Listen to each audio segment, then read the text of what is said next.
یک فلک را صد ہلال آورد است، یک فلک را صد ہلال آورد است، بہر حرف صد مقال آورد است۔ کائنات کی خودی ایک آسمان کی سجاوٹ کے لیے 100 چاند آویزاں کر دیتی ہے، اور ایک شعر بنانے کی خاطر 100 اقوال سنا دیتی ہے۔ یک فلک ایک آسمان، صد ہلال 100 چاند، آوردے لائے گئے، بہر حرف ایک بات کے واسطے، صد مقال 100 کلام۔ مطلق خودی خدائے برتر نے مقید خودی کو تخلیق کر کے اسے اپنی ہی زینت و زیبائش کی خاطر میدان میں اتار دیا۔ اب یہ اشیاء ہوں یا الفاظ، یہ بدل بدل کر ایک نئے انداز سے خود کو پیش کرنے کے جنون میں مبتلا ہو گئے ہیں۔ اس لیے آسمان خود کو سجانے کی خاطر ہزاروں لاکھوں ستاروں کو اپنے جلو میں لیے پھرتا ہے، اور حروف بھی اپنے اندر چھپے ہوئے معنی کو ظاہر کرنے کے لیے کئی مترادفات اور مرکبات کو بروئے کار لا کر سینکڑوں اقوال سے کام لے کر اپنی معنی آفرینی کو آگے سے آگے لانے کی جدوجہد میں مصروف رہتے ہیں۔ اور شاعر بھی ایک شعر کو بنانے کے لیے اس کے مصرعوں کو 100 بار لکھتا ہے اور 100 بار مٹاتا ہے، تب کہیں جا کر ایک شعر موزوں ہوتا ہے۔ گویا کہ ہر تخلیق خود کو بہتر سے بہتر بنانے کی تلاش میں اپنے ہی خون جگر سے بار بار غسل کرتی رہتی ہے، اور یہ عمل تمام اشیاء میں ان کی خودی کے زور پر خود بخود جاری و ساری رہتا ہے۔ رنگ ہو یا خشت و سنگ، چنگ ہو یا حرف و صوت، رنگ ہو یا خشت و سنگ، چنگ ہو یا حرف و صوت، معجزہ فن کی ہے خون جگر سے نمود۔ قطرۂ خون جگر سل کو بناتا ہے دل، قطرۂ خون جگر سل کو بناتا ہے دل، خون جگر سے صدا سوز و سرور و سرود۔ عذر این اسراف و این سنگین دلی، عذر این اسراف و این سنگین دلی، خلق و تکمیل جمال مانوی۔ اس اسراف اور بے رحمی کی وجہ یہ ہے کہ مخلوق کی روح کے حسن کا اظہار مکمل ہو جائے۔ عذر وجہ، سبب، جواز۔ اسراف فضول خرچی، بے اندازہ اور بیکار خرچ۔ سنگین دلی، بے رحمی۔ خلق، تخلیق۔ تکمیل، مکمل کرنا۔ جمال معنوی، روح یا خودی کا حسن۔ جو باتیں خودی کے بارے میں اوپر بیان ہوئی ہیں، ان سے یہی نتیجہ درآمد ہوتا ہے کہ مخلوقات میں موجود یہ خودی اپنی صلاحیتوں کو بار بار آزمانے کا ورد جاری رکھے ہوئے ہے، اور ہر بار ایک نئی شان و شوکت کے ساتھ نمودار ہونے کا شدید جذبہ اپنے اندر سموئے ہوئے ہے۔ اس جذبے کی تسکین کے لیے خودی بار بار اپنے وجود کو بناتی ہے اور بار بار مٹاتی ہے۔ اگرچہ اس دہرائے جانے کے عمل میں بظاہر یہ نظر آتا ہے کہ فطرت اس حرکت میں اسراف اور فضول خرچی کے ساتھ ساتھ بے رحمی اور صفاقی سے کام لیتی ہے، جیسا کہ اقبال نے اس شعر میں اللہ تعالیٰ سے کہا ہے کہ اگر نقش کو باطل سمجھ کر مٹانا ہی مقصود ہوتا ہے، زندگی موت کا تکرار کیا ہے جس سے آدم کی اولاد بے وقت ہوتی ہے؟ کیا ہے؟ کیا یہ کھیل ہے جو تیری خوشی کے لیے کھیلا جا رہا ہے؟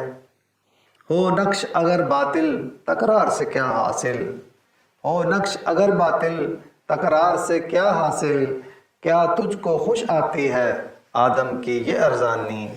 لیکن حقیقت کے اعتبار سے نہ تو یہ اسراف و تبذیر اور نہ ہی صفاقیت کا کوئی کھیل تماشا ہے، بلکہ تکرار کے اس عمل سے مقصود یہ ہے کہ مخلوق اپنے آپ کو نیا اور تازہ کر کر کے اپنے اندر چھپے ہوئے جواہر کو زیادہ سے زیادہ مکمل اور مزید سے مزید حسین و جمیل بنائے۔ زندہ دل سے نہیں پوشیدہ ضمیر تقدیر، زندہ دل سے نہیں پوشیدہ ضمیر تقدیر، خواب میں دیکھتا ہے عالم نو کی تصویر، اور جب بانگے اذاں کرتی ہے بیدار اسے، اور جب بانگے اذاں کرتی ہے بیدار اسے، کرتا ہے خواب میں دیکھی ہوئی دنیا تعمیر، بدن اس تازہ جہاں کا ہے اس کی کف خاک، بدن اس تازہ جہاں کا ہے اسی کی کف خاک، روح اس تازہ جہاں کی ہے اسی کی تکبیر، حسن شیریں عذر درد کوہ کن، حسن شیری عذر درد کوہ کن، نافع عذر صد آہوے ختن۔ شیری کا حسن کوہ کن کے درد کا بہانہ بنا ہے اور نافع مشک سینکڑوں ہرنوں کی قربانیوں کا سبب بن گیا ہے۔ حسن شیریں، شیریں کی خوبصورتی، عذر بہانہ، کوہ کن فرہاد، نافع مشک ہرن کی ناف سے حاصل ہونے والی خوشبو، آہوے ختن ترکستان کے علاقے ختن کا ہرن جس کی ناف سے مشک نکلتا ہے۔ خودی کی اسی بظاہر بے رحمی اور سفاکیت کا ایک پہلو یہ بھی ہے کہ مضبوط خودی والے عناصر کمزور خودی سے ان کی جان کا خراج مانگتے ہیں، اور کمزور خودی کے حاملین کو اپنی جان کا نذرانہ پیش کرنا پڑتا ہے۔ یہ قربانی کمزور خودی والے اجسام کا مقدر ہے، چاہے وہ اپنی خوشی سے دیں یا ان سے زبردستی لے لی جائے۔ اسی عمل میں کائنات کی تخلیق کے معنی کا حسن مضمر ہے۔ جیسے فرہاد اپنی خودی کی کمزوری کے باوجود مضبوط خودی والی شیریں کے عشق میں مبتلا ہوا اور اس نے شیریں کے پیار کی خاطر خوشی خوشی اپنی جان کا نذرانہ پیش کر دیا، یا وہ مضبوط خودی کی حامل نافع مشک جو پیدا تو ہرن کے ناف میں ہوئی مگر اسی مشک کے شوق نمود کی وجہ سے کمزور خودی والی ہرن کو اپنی جان سے ہاتھ دھونا پڑے۔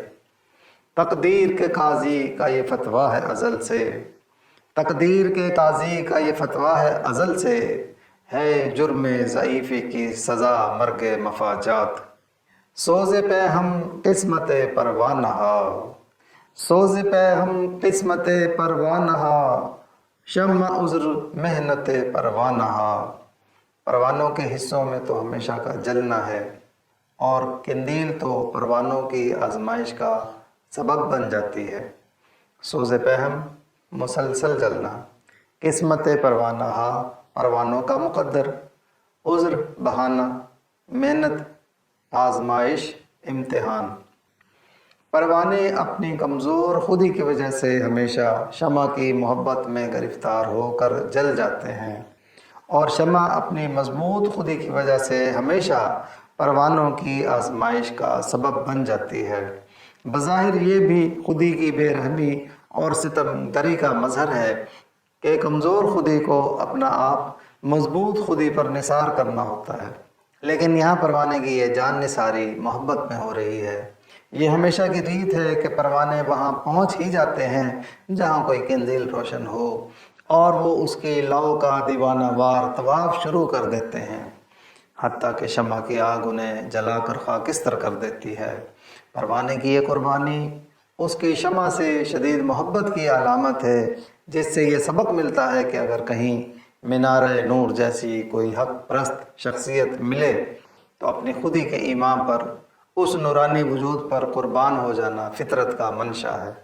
پروانہ تجھ سے کرتا ہے اے شمع پیار کیوں، پروانہ تجھ سے کرتا ہے اے شمع پیار کیوں، یہ جانے بے قرار ہے تجھ پہ نثار کیوں، سیماب وار رکھتی ہے تیری ادا اسے، سیماب وار رکھتی ہے تیری ادا اسے، آداب عشق تو نے سکھائے ہیں کیا اسے، کرتا ہے یہ طواف تیری جلوہ گاہ کا، کرتا ہے یہ طواف تیری جلوہ گاہ کا، پھونکا ہوا ہے کیا تیری برق نگاہ کا، آزار موت میں اسے آرام جاں ہے کیا، آزار موت میں اسے آرام جاں ہے کیا، شعلے میں تیرے زندگی جاوداں ہے کیا، گرنا تیرے حضور میں اس کی نماز ہے، گرنا تیرے حضور میں اس کی نماز ہے، ننھے سے دل میں لذت سوز و گداز ہے، پروانہ اور ذوق